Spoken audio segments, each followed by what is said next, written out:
Bonjour, nous lisons ce Shabbat la double paracha Vayakel Pekoudé, et avec cette double paracha, nous terminons la lecture du livre de l'Exode pour ensuite ouvrir un tout nouveau livre de la Torah qui sera celui de Vaïkra, celui du Lévitique. Donc nous arrivons au terme du deuxième livre de la Torah. Il se termine d'une façon assez remarquable. Tout d'abord, deux parachiotes, Vayakel Pekoudé. Alors non pas qu'il y ait des Shabbatot plus importants que d'autres, mais vous savez que le calendrier juif est un calendrier lunaire et qu'en suivant le cycle lunaire, il nous faut rattraper un petit peu certains moments. Sinon, nous avons, comme cela arrive lors d'années embolismiques, des années de 13 mois et puis sinon des années ordinaires comme celle-ci de 12 mois.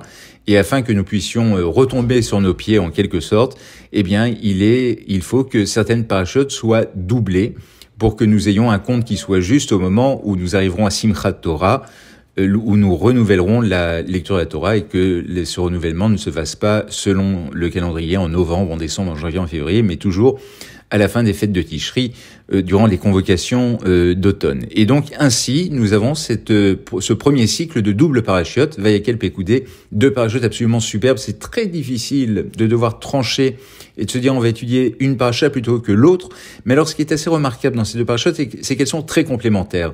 Les deux nous parlent de l'édification du Mishkan, du tabernacle. Ve'asuli Mishkan ve'shachanti vetoram, nous dit Dieu. Ils feront pour moi un Mishkan, un tabernacle, et je résiderai au milieu d'eux. C'est la fonction première du tabernacle d'avoir un lieu dans lequel on peut trouver Dieu en quelque sorte, mais surtout lui faire honneur par toutes les parures et toute l'édification telle que cela est édicté dans la Torah.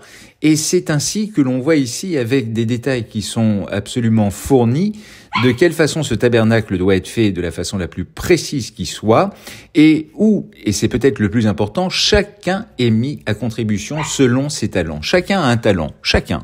Et cela est vrai pour chacun d'entre nous aujourd'hui. Nous avons chacun des talents qui sont propres, que d'autres n'auront pas. Et c'est la collaboration de l'ensemble de ces talents qui va permettre d'édifier ce tabernacle et d'en faire la merveille que cela doit être.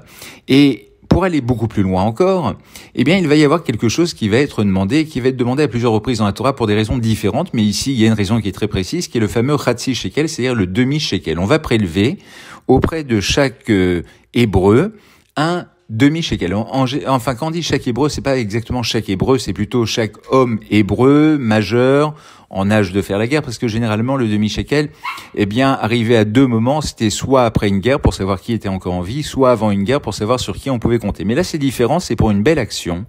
Et cette belle action, c'est d'édifier le tabernacle. Et l'on va demander à chacun de contribuer par un demi-shekel qui est une somme qui n'est pas une somme importante. J'entends par là que même le pauvre peut se débarrasser d'un demi-shekel et, pour le riche, ça représentera quasiment rien. Mais en tout cas, c'est la même valeur que l'on va demander à chacun. C'est-à-dire que ce n'est pas en fonction de sa richesse que l'on va contribuer, comme l'on pourrait le faire dans une synagogue aujourd'hui lorsqu'on l'édifie. Il y a ce qu'on appelle des grands donateurs et on leur en est très reconnaissant et qui font qu'une très grande partie de la synagogue peut être construite. Et puis, il y a des donateurs beaucoup plus modestes qui vont contribuer à leur façon, mais d'une façon qui va être significative quand même si ce sont des petits éléments ou autre chose, ils feront partie de l'aventure collective. Et c'est ici une aventure collective.